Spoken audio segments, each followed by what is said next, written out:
Welcome to Unheard Sessions. I'm your host, Indigo, and today I have the Dubshack Band. Y'all clap it up for them. Oh my gosh, I'm so happy that y'all are here. Oh, y'all may having us. Thank you. Y'all may see a familiar face, Mr. Dean Brown. Y'all know Dean Brown helped us have our viral moment. So this is the band that he's a part of. So I would like for you guys to introduce yourselves. We'll start here with you. Well, my name is Emily. They call me Lady E. Okay, lady. And I am Sandra Jarrett. They call me Master Lady Umi. Master Lady Umi. Either one. You go, Maestro. All right. My name is Jimmy Rollins. I am the saxophone player, but people just call me Jimmy or the Maestro. The Maestro. Maestro. I got you. I'm Dean. All right, we have Dean with us. All right, and again, y'all, this is the Dubshack Band. I also want to shout out this beautiful merch that they gave us. I don't know if you guys are able to see it, but it's very beautiful. Can y'all talk about the t-shirt design? Yeah. Who designed it? Actually, I did. It was just an idea that came to my head, and it kind of reminds me of our culture, and I wanted to incorporate in the name Dub Shack the culture or the African culture, and so I included all of those colors in there. That represents our culture as Africans. Yes, That's how it came. it's so beautiful. Yes, man, it's so beautiful. And then also, the last time Dean was here, he gave me, I don't know if you guys can see it on the camera, but these beautiful beads as well. Where did the beads come from again? So we have a friend in Dublin, Miss Kaya Hamilton, who is always making beads for all kind of occasions. Yeah. So she actually gifted us like a truckload. Yes. So on camera gift. Yes, Yeah. I know. I appreciate it. Is there anywhere that, people can purchase your merch, or if they just come to the show, y'all have it available there? Yeah, they Yes. haven't purchased some.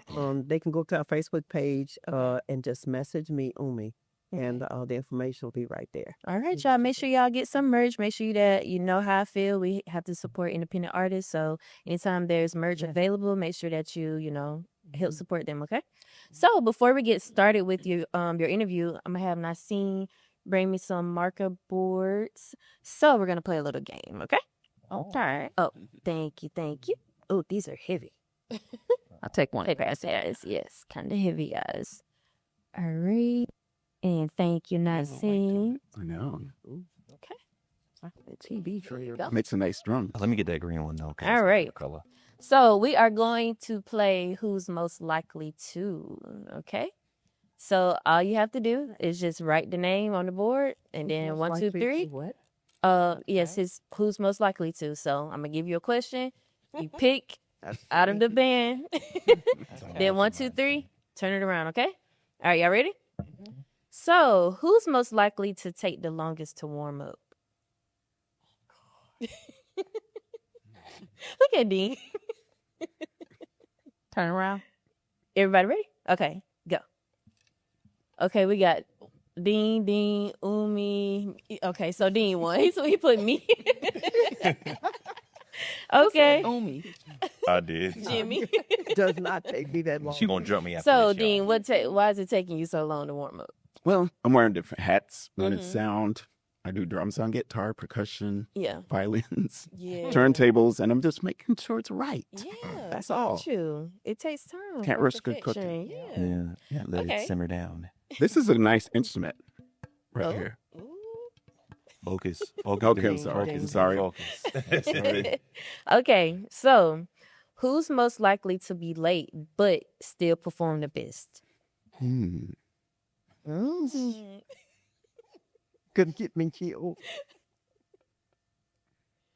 All right. I already know this Kofi. Oh Lord. Everybody ready? No. Yes. Okay, ready, go. Okay, Emily, Umi, me, Emily, and Jimmy. So okay. Wow. So I guess Double I see. whammy. Okay, so it's Actually- Emily. You know what? I need to correct that because Emily beats me most of the time. Really? So, yeah.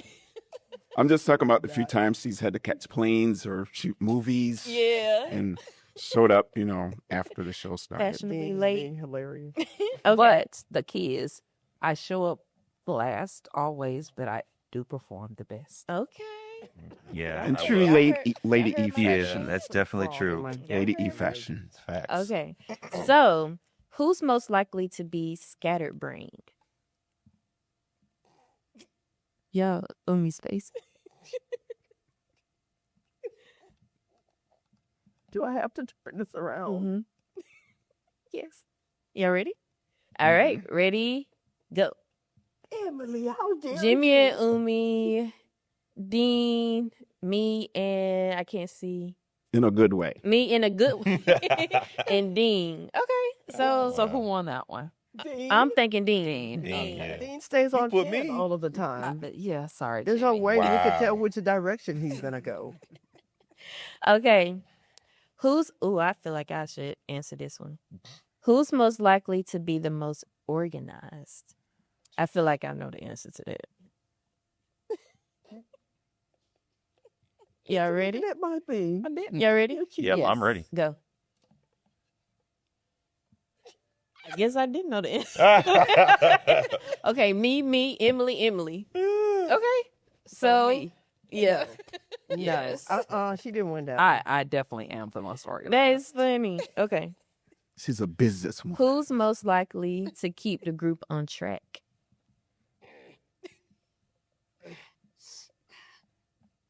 Are you ready?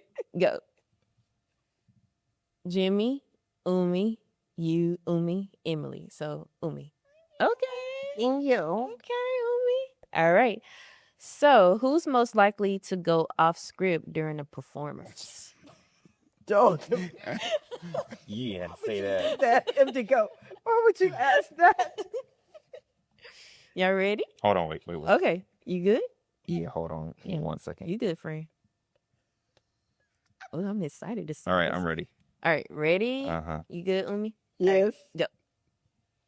Dean and exclamation points, arrows at Dean, me, Dean. Dean. I thought you said Why so? Why so? Let's talk about it. Spontaneity. He says it's spontaneity. It drives all of us absolutely bananas, but Yeah. it makes for good, showmanship. Like the Kinda people in being the in the audience moment. love it. But Yeah. he definitely goes off script every chance he gets. Is it every show? Yes. Yes. Dean. Trying to Yes. make the audience a part of the show. Mm-hmm. Yeah. Gotcha. He Yeah. counts Not a on bad thing. 10. Sometimes it's just 1 to like, 10. dude, just play what we've been working on. Oh, Like, that's don't, especially if it's, Yeah, the it's a beat song that I changes. like. Jimmy Like- said we did not practice that. Like, Right. Where'd that come from? Why do we rehearse? The Funny. songs between the songs that nobody's heard. All right, last one. Okay. Who's most likely to bring the best energy?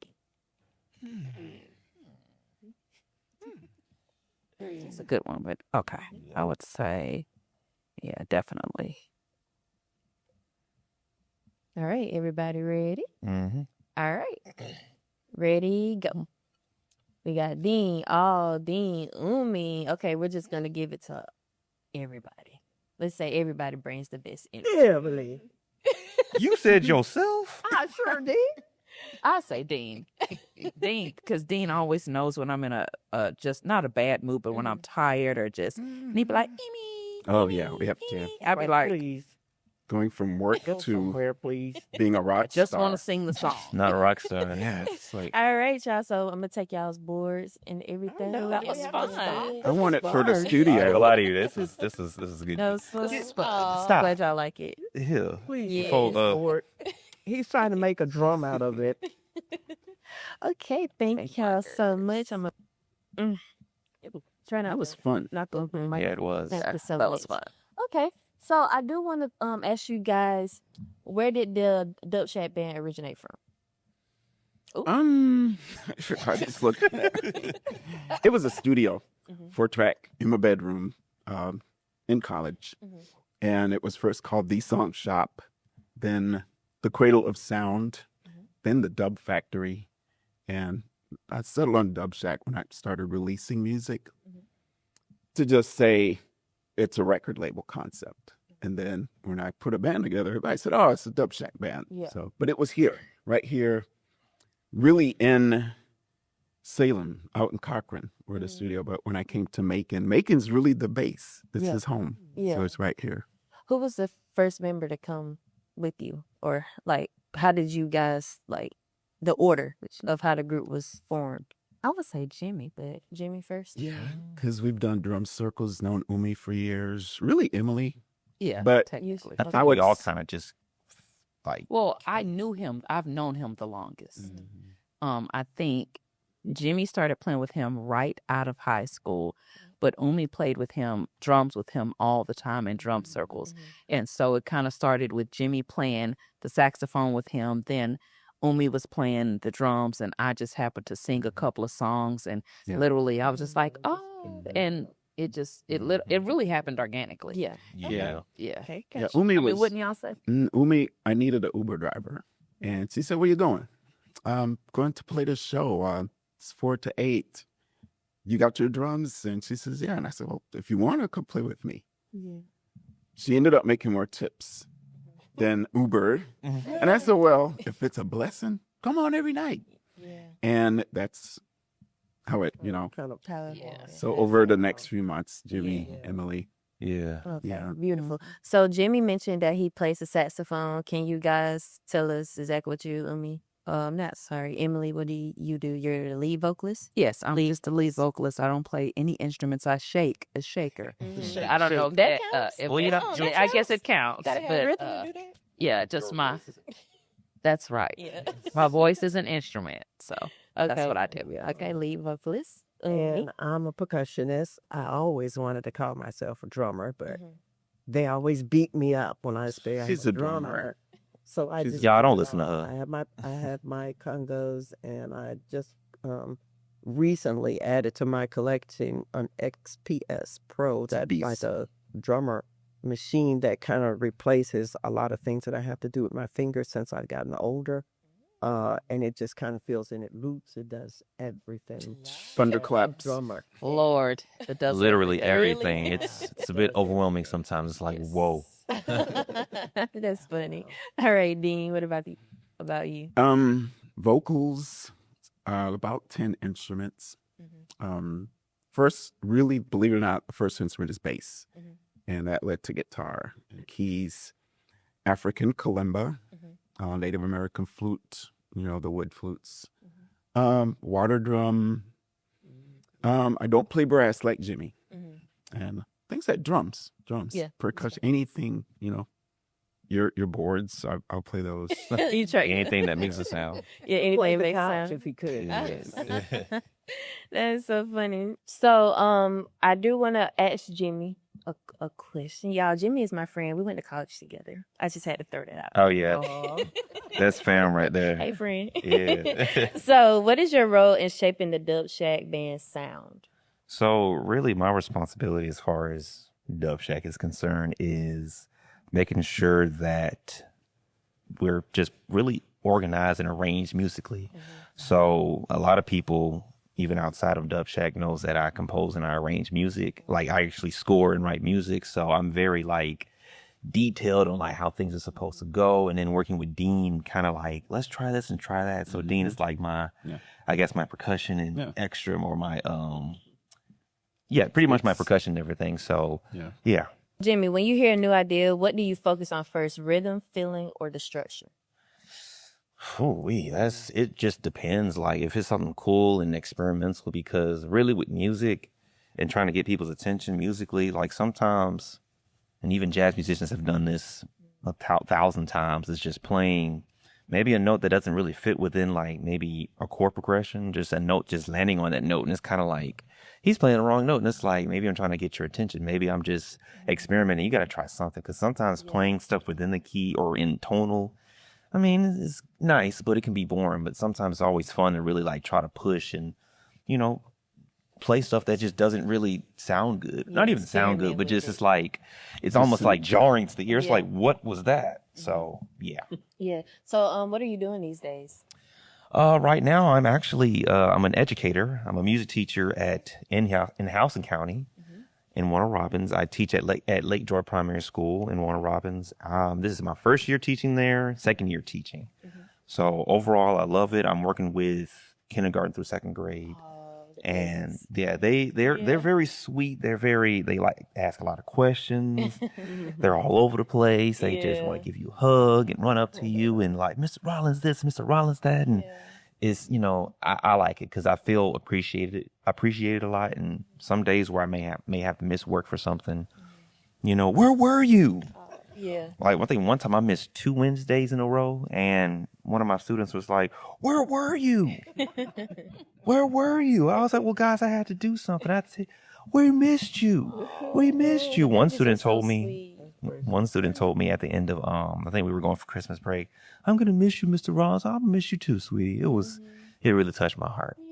I'm so proud of you. Yeah. Congratulations. You said this is year number 2 for you? Yes, you. Congratulations. Thank you. and you're working on, tell us about the piece that you're working on. It's So- gonna be published soon. So I'm actually working on an original composition for a concert band. Okay. And right now I reached out to a publisher that publishes sheet music, and we've been going back and forth, and he said, I'm going to push this. I'm actually going to talk to his team, the music editors, not the music editor, but his editor, as far as like transcribing music and everything. And actually in May, and hopefully I hear something within May. And once it's greenlit and get ready to go, it'll be published, professionally printed, so other band programs can play it and everything. And so it's actually a dedication piece to, this is my mom right here. Nobody knows. So it's a dedication piece to her, just being my really, really good support system and being there through the good times and the bad times. So yeah, it's a tone poem.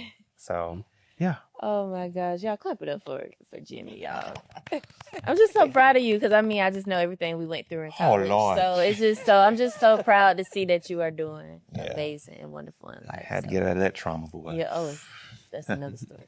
But anyway, so Dean, what was your motivation to become an artist? He's a songwriter, multi-instrumentalist, and he's also a producer. Oh boy, Multiple hats. started very young because we always had music, gospel, soul, R&B, rap, and I think I was in my teens. I was already gravitated to it, but I never thought I would do this. Yeah.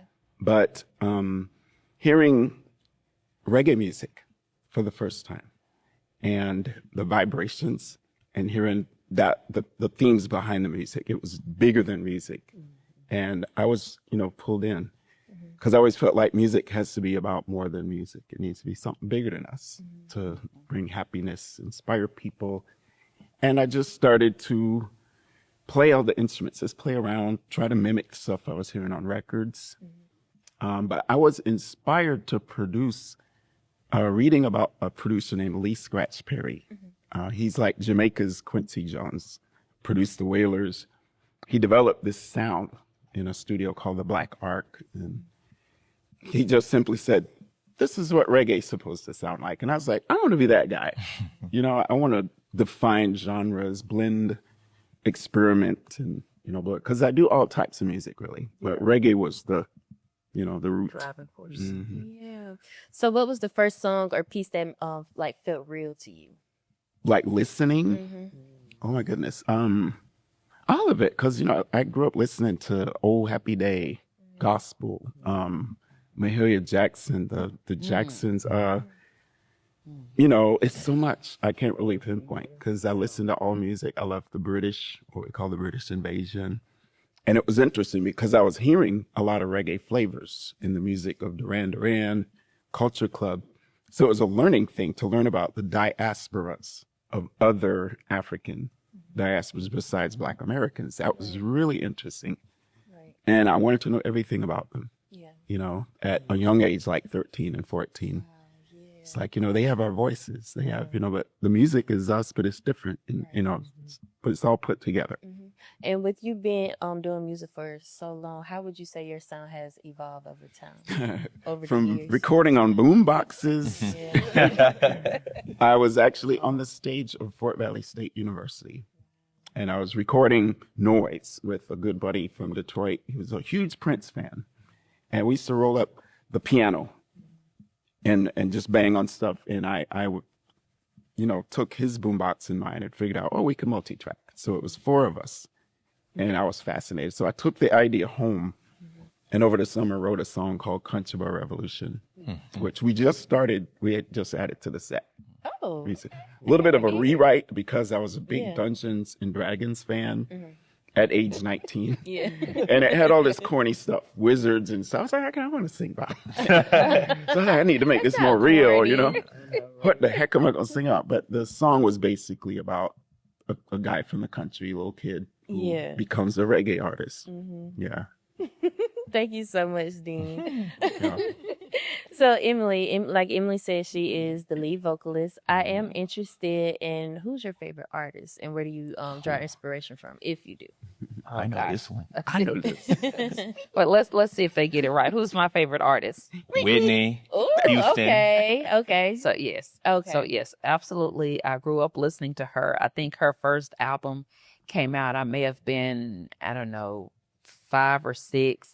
And my parents used to listen to it all the time, and she was so beautiful. She was brown skinned, so she was kind of like the first girl that was stunning and you could relate to, and her voice was just phenomenal and sedate. I mean, some may argue this, but I still think she was the voice of our generation. I don't think anybody's better. Nobody's been able to, put a candle to her, but I think that it's just something about her voice that resonated with every genre of music. And also she crossed over, so every race, every ethnicity loved Whitney Houston because she just had that voice that just made you fall in love. So that was my inspiration. And I used to get in trouble in school because I used to sing all the time. So I never got in trouble for doing bad stuff. I would get sent to the principal's office because I was singing all the time. But you shout out to my counselor back then. She came up with an idea because they was like, okay, we can't punish her. We can't really put her in ISS. But so instead of, finding different ways to punish me, they would send me to the teacher's lounge. After lunch, you would go to the blacktop. This is way back then. They don't do that anymore. But after lunch, you would go to the blacktop. And instead of me going to the blacktop, I would go into the teacher's lounge and they would let me sing for the teachers. So they actually let me get it out so that I wouldn't be singing during class. Wow. So like during the lessons, you would just like randomly sing? Yeah, I would. Yeah. And one time I decided that they was going to get a Whitney Houston concert that day. And so I got up in the front of class and the teacher was teaching on the chalkboard. And I just started singing, oh, I want to dance with somebody. And I want to feel that heat with somebody. And I was singing to the top of my lungs. I even had the boys beating on the desk. That boop, boop, ta, boop, Yeah. boop, boop, ta. And all of a sudden, the boop, boop, ta, got the boop, boop, ta, boop, boop, ta. And I was just, In your own zone. and I turned around and looked.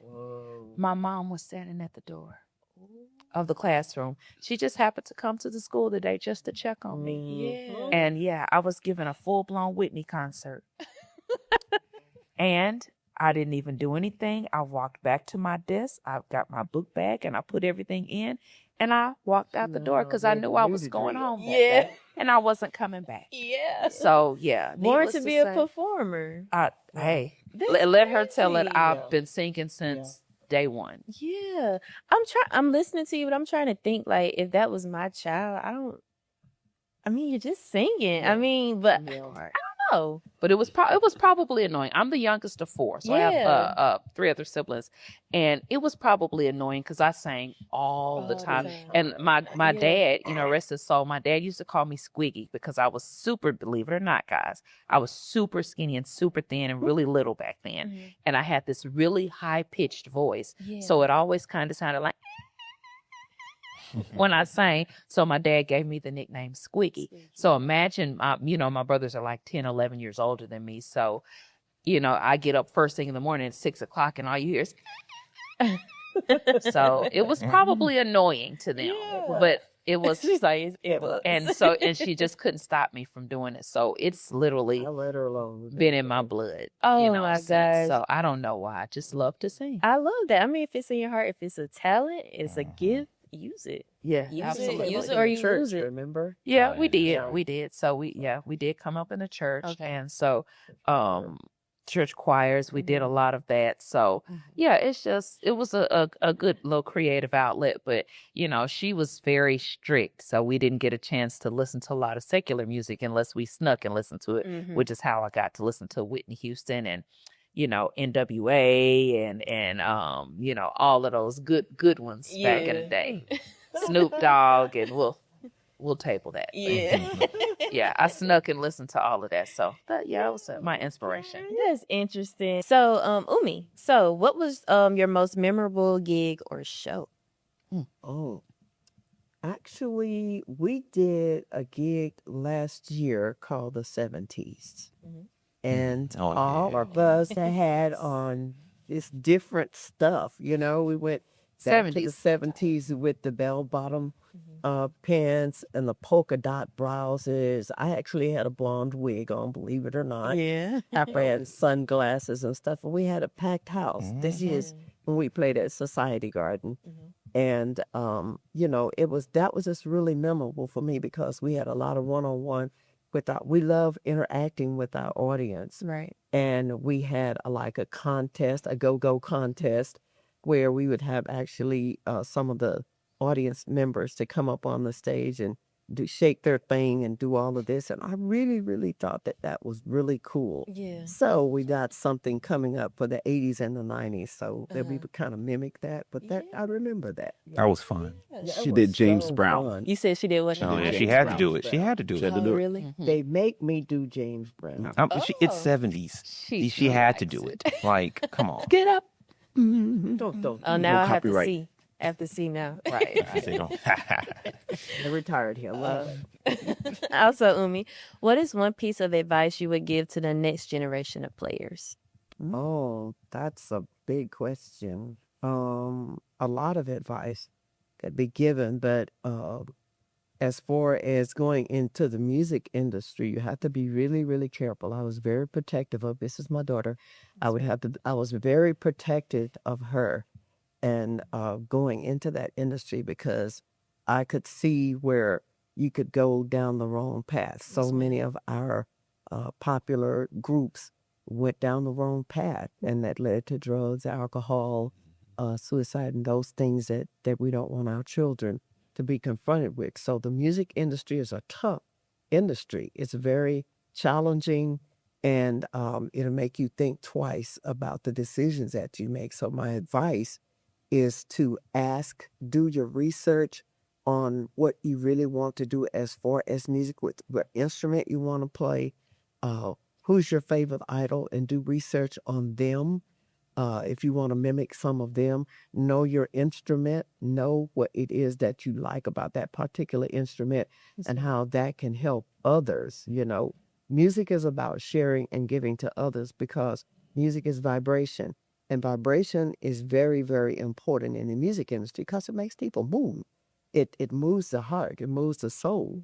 So when you're going into this industry, if you want to be an artist, you really need to focus on what you're going to give back as much as what you receive. Right. Right. That's beautiful. Thank you. And I also want to ask Emily as well, since Umi is your mom, what's the level of appreciation from hearing those words to you, especially being younger? Did you have an interest in the music industry at that time? I did.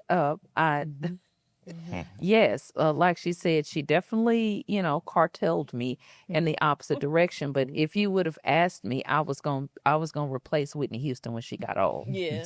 So I definitely thought I was gonna be the next big pop star, and so the words definitely resonate well with me. I do believe that music is absolutely a vibration. And even when you're listening to the tones, you can feel it vibrating in your soul and in your spirit. A little known fact, I am absolutely obsessed with African choirs because it's something about their harmony that is unmatched, is unparalleled. You cannot find it anywhere in the United States. And I actually, when I'm at my store, just, making soap, I'm listening to African choirs all day. I just absolutely love it. So, I definitely agree with everything that she said. Yes, that's beautiful. I want to ask you the same thing as well, Dean. How were you able to navigate throughout the industry as well, and what morals did you hold on to keep you protected as well? I think when you asked Umi the question, the first thing that popped in the mind was stay healthy.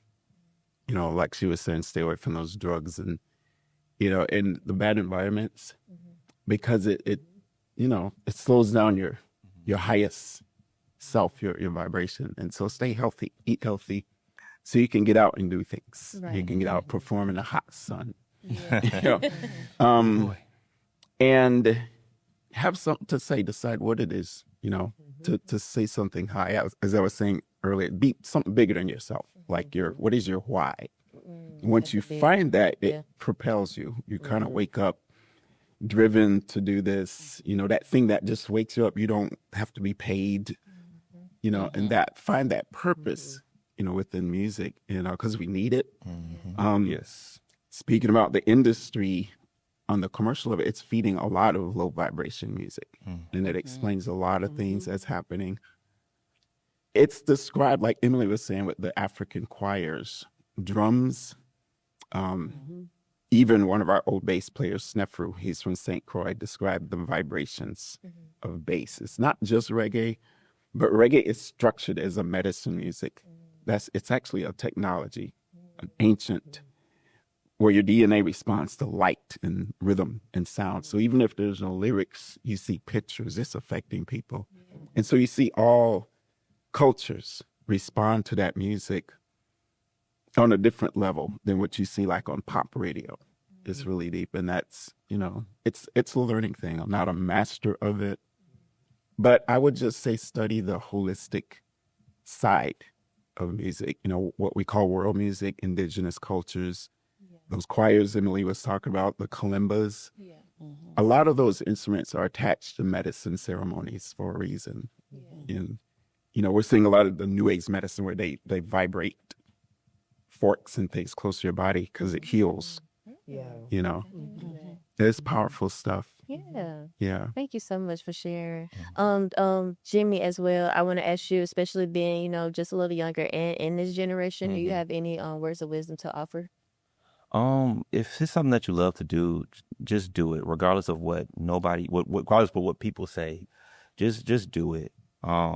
Really, at times, even as a musician, I'm learning to just accept and understand, like, that I'm skill wise where I am on my instrument. And for a long time, even I'm still struggling with it now. It's like, I don't think I'm good like I think I am. And, you know, my mom was always encouraging me and saying, like, you know, you can play, you sound better than him, or you can play just as good as him. And it's like, you know, I'm very humble when it comes to stuff musically. So what I would say is just, you know, remain humble. You got to remain humble, because there's always somebody out there that, you know, is better than you. So you really got to just, you know, when you see that, try to learn from it. Like, when I'm around people or surrounded with people that know what they're doing, especially whether it's playing the saxophone or music education or just doing different stuff, I always ask them questions like, how do you do this, or how do you do that? Or I just sit back and I observe, and I'm like, you know what? I like what they said. I think I'm going to use that. So once again, remain humble and don't give up. Even you're going to hear a lot of no's, that's fine. Just keep pushing. Exactly. So, thank you so much for sharing beautiful words of wisdom. A lot of things that y'all said, you know, I'm taking it myself, kind of getting emotional a little bit as well. I mean, because I'm on this journey, you know, I have my label, I have my podcast, so that's music, entertainment. So just hearing the words of encouragement, the words of wisdom, I mean, it resonates to me. I'm sure somebody out there is going to watch and it's going to resonate to them as well. So I really appreciate those words. It's very beautiful. Last question before we wrap this up. And this is a collective question. What's the proudest moment that you all have together, or the best memory as a band? Jesus. We had many. Yeah. That's No, 'cause a tough every one. year, every year we celebrate another year together. And we've been together. We're working on, this is the 8th year that Or is it nine? we have been, we're working on the 9th year. Okay.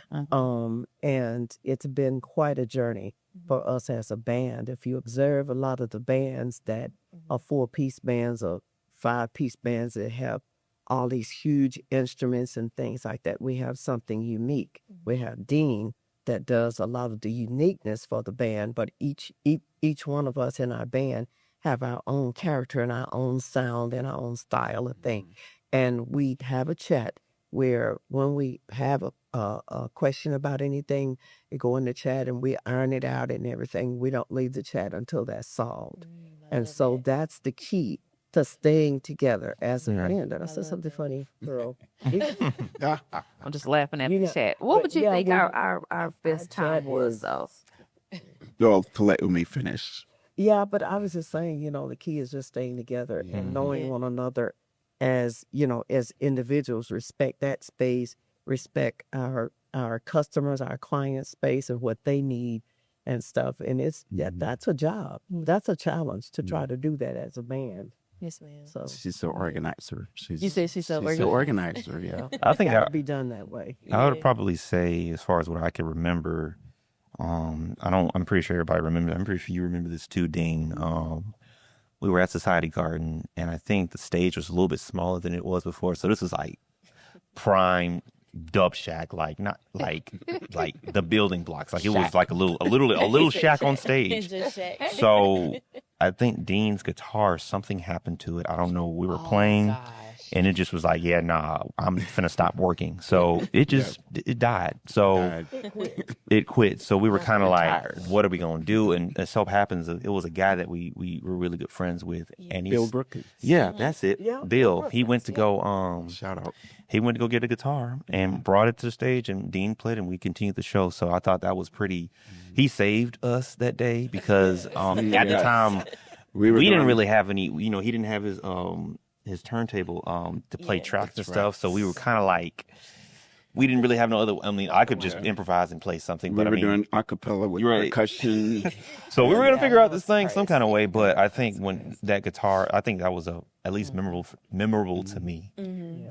My proudest is just when we're playing for new audiences, and I know we're doing something that they've never heard, and we don't sound like nobody, and we're just the fun. They can tell we're having fun. We look cool. Expressions that can And it's like I love that. And the other part is just lifting each other. Lifting each other. Because she's running a business, he's coming out of school, and he's doing a lot of different things during the day. Being Umi, the DoorDash, No, I don't do and that. Ubering. But when we hit the stage, you have to give that energy. Yeah. Just like when you show up at work, you got to make your team.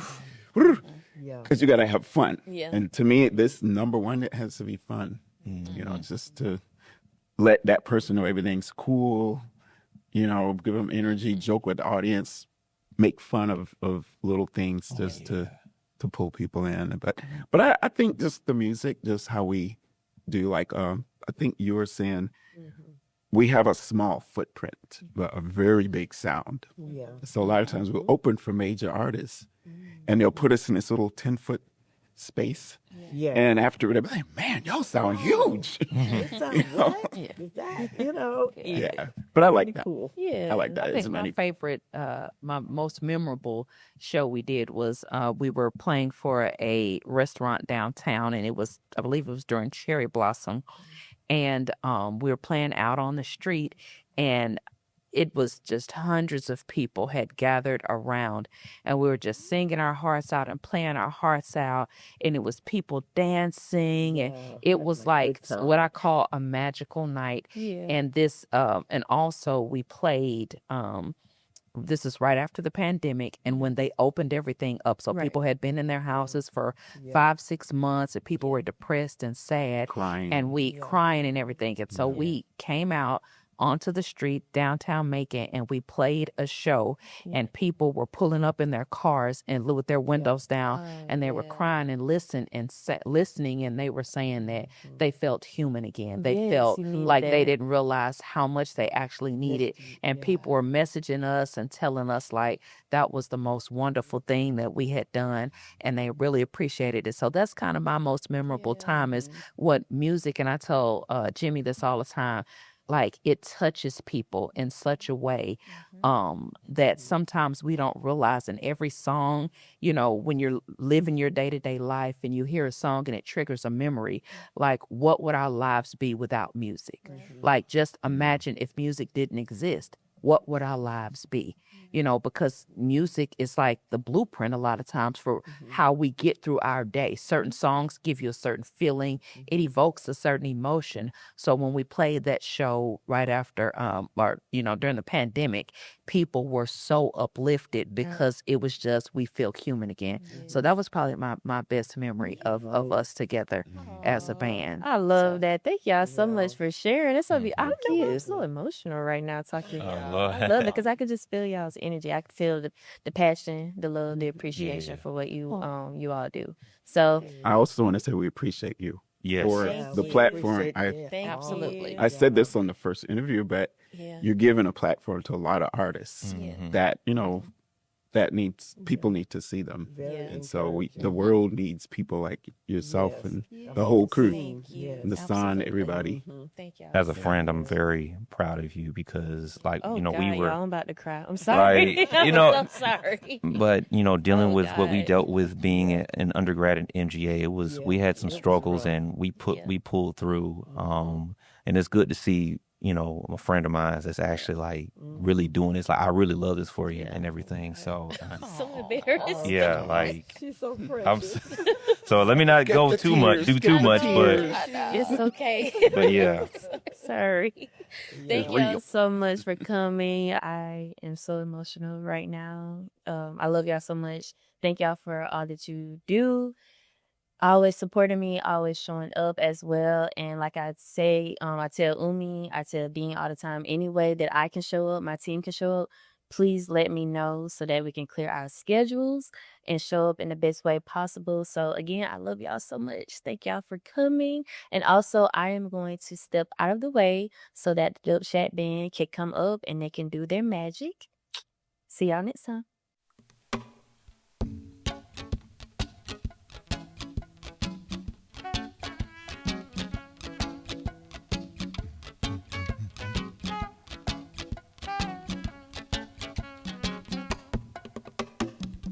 If I played you some music in a place where music don't grow, would you be happy? Yeah. Would you be happy? But that doesn't matter now. Yeah.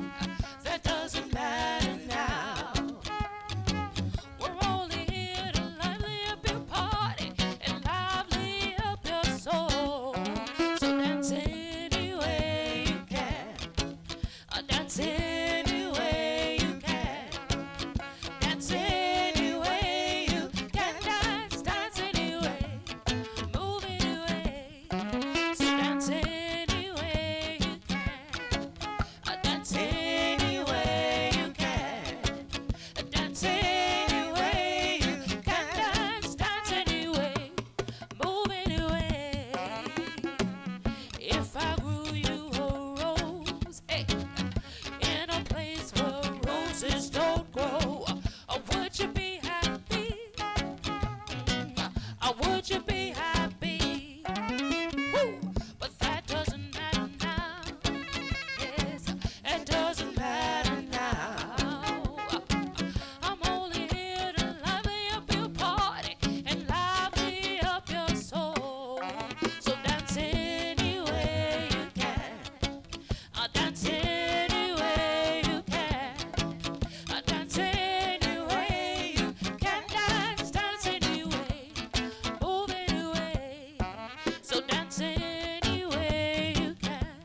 dance any way you can.